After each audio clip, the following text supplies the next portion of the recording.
नमस्कार मित्रांनो, मी आपलाच मित्र रामदास पवार. तरी वातावरणामुळे सगळीकडे कांद्याचे असे पिळं पडून थ्रिप्स भरपूर झालेले आहे. वातावरणात होणार सतत बदल व ही ज्वारीवरचं थ्रिप्स ही कांद्यावर आपली येऊन बसत आहे. तरी बघा अशी पात ही झालेली आहे. तरी मी तुम्हाला एक फवारणी सुचवितो. मी ही फवारणी तीच घेणार आहे. तुम्ही तीच फवारणी घ्या, नंतर मला रिझल्ट सांगा. हे पहा, हे बघा टाटाचा आसटाप, रोगर आणि स्प्रेक्टम हे तिन्ही मिसळून फवारणी घ्या.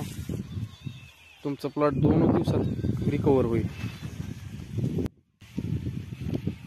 तरी सर्वांनी ह्याचा फवारणी घ्यावी, नंतर रिझल्ट सांगावा. वातावरणात सतत बदल होत आहेत.